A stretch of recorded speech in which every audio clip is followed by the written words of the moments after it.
This week's episode, I think I need a cigarette. There's a hole in this story, and people are stupid. And this is the bottom line.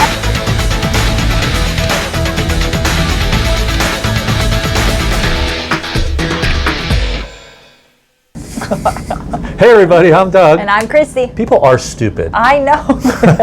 All right, and this is the bottom line. Welcome, how you guys doing? Back, another week. Another week, season's over, licking your wounds, getting some time off, fixing the boats up. I hope you guys are enjoying your time off. Time off. We had a day off. Okay. We're trying to get in the yard. Time off later. I'll sleep when I'm dead. Go ahead, next. There we go, our sponsors. Marine Data Solutions and Salty Rags Crew Apparel. Marine Data Solutions. I've got 99 problems on board. And the internet's not one of them. And Salty Rags Crew Apparel. What's going on with Salty Rags? They keep us looking fresh. Fresh, you mean fly. Fresh and so clean. So I'm fresh, fresh Prince of Bel Air. Almost. I'll take it. All right, next. Yacht industry news. Okay, let's get in it. The vehicle's mild tax. Could it replace a gasoline tax? Did you guys hear about this? So the wonderful people in Congress, our elected millionaires, I mean officials, have decided that they want to tax you for every mile you drive your car. Now, a couple of things. Why are we talking about this? Because they didn't say their car. They didn't say They car. said vehicle. They said vehicle. Okay, why are we talking about it? Because yachts, let me guarantee you that one day we're going to be paying boats, planes, trains, cars. Any mode of transportation. Any mode of transportation, that this tax is going to happen. It's going to, if this passes, it's going to go into yachts, I guarantee it. They're going to take away the gasoline tax though, right? Nope. Well, no, Maybe. they're saying, oh, it might take away the gasoline tax. But Might. have you ever heard of any government program that has been like, oh, we're taxing you this, but no, we're just going to stop? Take away this. No, they never take away. Taxes are, it's like always added up. Now, why are they doing this? I have an idea. I'm pretty sure, because you know how many times electric cars pull into gas stations? Never. None. Okay, so the gas tax is supposed to take care of the infrastructure. When more electric vehicles come on the road, they're not paying gas tax. So now they're going to require cars with GPS trackers. Boats already have them. All right, and then they're going to know where you are all the time, and they're just going to send you a bill. That's going to suck when they start to do it with the boats. I know how to turn AIS off. It's simple enough. I don't know. That'll be next week's episode. Okay, next. A 130-foot cigarette super yacht is coming. I don't have a picture of it, but Not yet. Okay, Cigarette Racing has announced that they are going to be building a 130-foot motor yacht. Now, it's Italian design, so you know what that means. It means you're going to have to be 4 feet tall and 100 pounds to sleep in the cruise quarters. I swear to God, I've been in some Italian boats where it didn't even have full headroom. The toilets were in the bedroom. Yeah. Not good for people who are tall. But it's going to be really cool to have a 130-foot cigarette racing boat. Trade-off. And you know what else they're talking about? Jet skis. Yeah. And I'll tell you what, I'll buy a cigarette racing jet ski. Absolutely. You heard it now. I hate jet skis. Cigarette racing jet ski, that would be crazy. That would be crazy cool. good. Yeah. That'd be cool. So anyway, big things going on there. Next. Very cool. Next. The giant hole. We'll talk about cigarette a little bit more later. Yes. Giant hole. What do you got? Giant hole in this 226-foot super yacht. This thing is hideous. Look at it though. Look at it. Check out this picture. Come on. This is insane. Come on. Nope, I'm not talking about it. I'm not perpetuating hole this in the story. nonsense. If I talk about it, people are going to talk about it. This is stupid. Speaking of stupid. Speaking of stupid. Oh my God, this isn't on your little thing here. So last week we talked about foreign crew working on U.S. flag yachts. I don't think we could have made it any clearer. I thought so. 4 days later. Made it clear. 4 days later, look at this. A crew placement company. Crew placement company posts this. U.S. flag, 112-foot yacht. Well, that's a Westport. Looking for foreign crew, but you have to pay U.S. taxes. How are you going to do that? This is ridiculous. All right. I don't understand what's wrong with people. B1 visa on a U.S. flag. Listen, go back to last week's episode and watch it again. And then again. And then again, and then again, and then again. Because trust me, I'm right. All right. Now, I'm a big fan of my flag, and but I also understand I'm in yachting, and yachting is a global community. It is. All right. We can have all these other flags that are popping up right now. Okay. And what I want is everybody to have a safe, happy career. And we need to protect each other. I don't care if I'm American, because obviously I don't need a B1, B2 visa. I care about old crew, new crew, getting involved in something like this and getting deported and visas voided for 10 years. 10 years. So 10 you guys years. need to be safe out there. Stupid people. Still, it's happening. Okay, next. Is Perini Navi's fate sealed. I think it is. Why? Okay, so I reported earlier San Lorenzo put an offer in and it looked like it was going to happen, but I guess they went and looked at everything and they're like, this ain't worth $63 million, euros, whatever it was, 66. So they backed out. Perini Navi has yet to find somebody that is willing to buy this thing. And it's owned 100% by one of the Perini Navi family people. They even dropped the price down, I think, 53 million. But there's just no takers. So eventually it'll go down to 1 million, or whatever the building's worth, and you're just going to get the name. It's sad. Perini Navi's a really cool sailboat, but I don't know. That's the way it is. All right, next. This year in yachting history. What happens this year in yachting? 51 years ago, going back to the cigarette racing. Yeah. Cigarette racing was formed in 1970 by a guy named Don Erno. I'll talk to you more about him. Excellent. It was the first time that real, serious, go-fast ocean racing boats were available to the general public.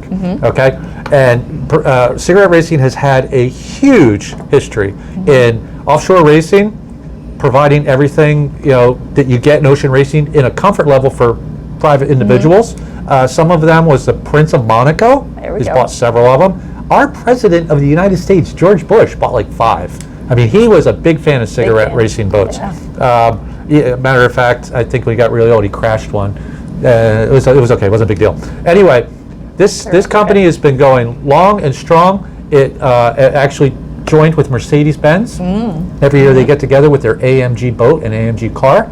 And most recently, a lawyer down in Miami partnered up with somebody else and vowed to bring cigarette back to where its former glory was, which was the king of offshore racing. He actually said he's going to start offshore racing up again. Oh, yeah? Yeah. I thought we already had it. But anyway, so back to Don Erno.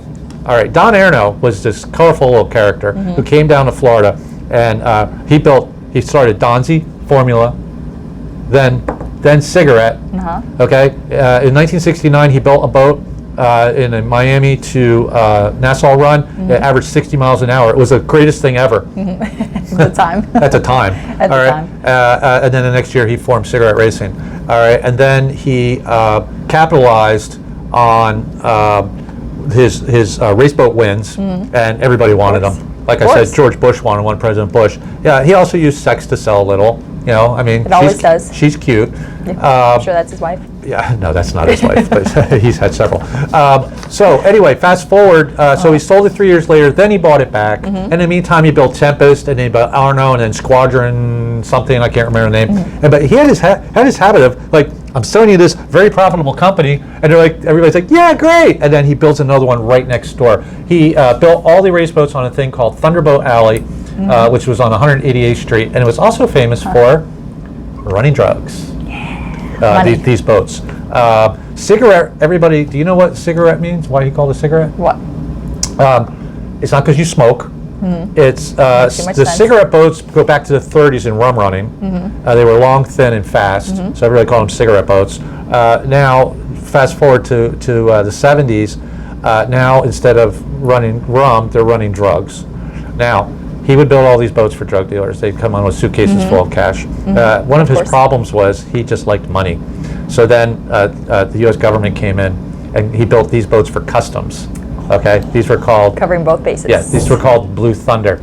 So he would build government boats to catch the drug boats that were being built literally 100 feet away. By him. Then he actually built boats for the Coast Guard. Here's our boat when I was in the Coast Guard. Matter of fact, I was during this whole time I was in drug interdiction. All right, that was our 30-foot Formula. Would always break down. We'd never take it out. Now it's just like All right, and then we had Arno build these things called our fast coastal interceptors, and he built these right next to. That was a Tempest hull. He built these right next to where he was building the drug boats. Somebody got upset. Doesn't surprise me. And he was pulling out in his white Mercedes SL, and somebody, ganglang style, shot him dead. They were pissed off. That it's like, dude, you're building boats for us to run drugs, and right across, you're building the boats to catch us. This isn't cool. You're dipping on both sides of the street. So there was cigarette. I mean, these talk about a movie. All right, they've made a couple. Yeah, okay, yeah. The guy's murdered. There's drug dealers. There's mafia. There's the government's involved. The whole deal. Anyway, cigarettes going long and strong, and they're going to be coming back in the next couple of years with a lot more stuff. I'm buying the cigarette jet ski. Next, what else we got? Crew Corner. Crew Corner. What do we got in Crew Corner? My homework assignment. Your touching on homework COVID. assignment. Yeah, okay. By the way, gang, there's nothing on this page. This is all her. This is all me. I'll act like you guys, and you act like me. Okay, excellent. You're going to ask me a ton of questions, and I'll tell you all the answers because I Okay, know them all. where are we right now with COVID and crew? Woo-wee. It is ever-changing, it is complicated, and it is a difficult situation, but we have some to report back on to you. Okay, first question. Yes, yep. Can owners require you to be tested? No, but their actions of, let's say, hiring you could impact your ability to get a job if you are vaccinated or not. Okay, so you're not required to be vaccinated, but at the interview, if you say no, that's might not get the job. You'll never know. You'll never know why, but that could be a That's reason. probably the potential reason. By the way, I had a captain who got hired 2 weeks later on a really sexy motor yacht. 2 weeks later, he just got fired. I'm like, why? He goes, I didn't get the COVID shot. Well, in enough time. Yeah. A bummer. Okay. But you Okay. wouldn't get the I'm job. already on a boat. Okay. Can the boat owner require me to get vaccinated? No, but there could be incentives such as stipends or bonuses if you get the vaccine. Okay. So it's my choice. It is your choice always. Okay, but I choose not to get vaccinated, and then what? Then you might have to quarantine, you might have to have the masks inside, or you might be let go and said any Given reasons. another reason why you're... Any reasons, yeah. Okay, so we're going up to New England for 3 months. I didn't get vaccinated. Can they keep me on the boat for 3 months? Absolutely, and in New England, a lot of the places require a proof of vaccination card to get anywhere inside. Really? Yes. Okay, so, but wait, I'm on a Cayman Islands flag. Doesn't matter. I have to follow the rules of where the boat is? Absolutely, that's where you're going into port. You got to respect and, follow their rules. She's actually right.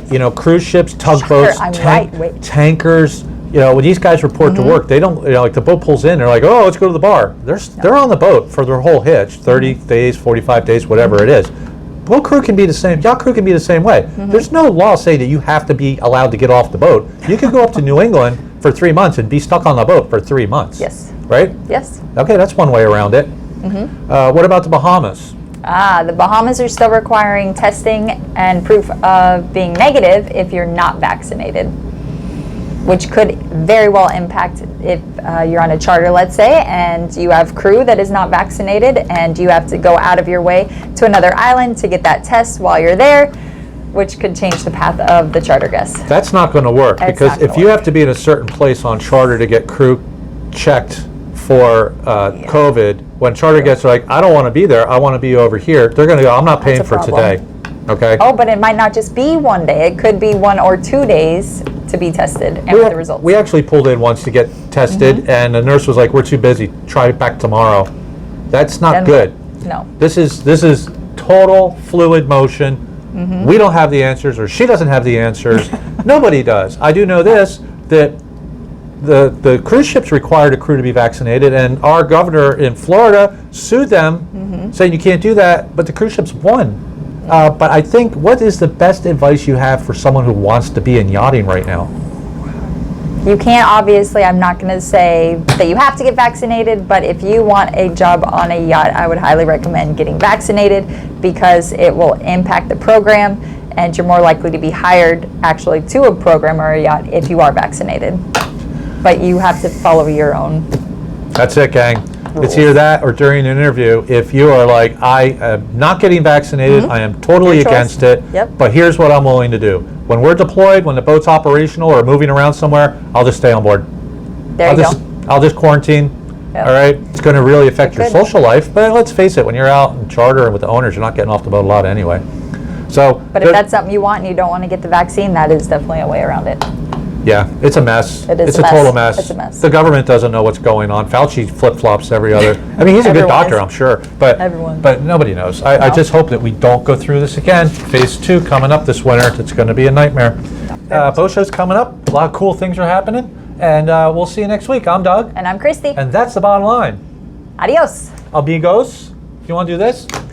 Ah. Wow.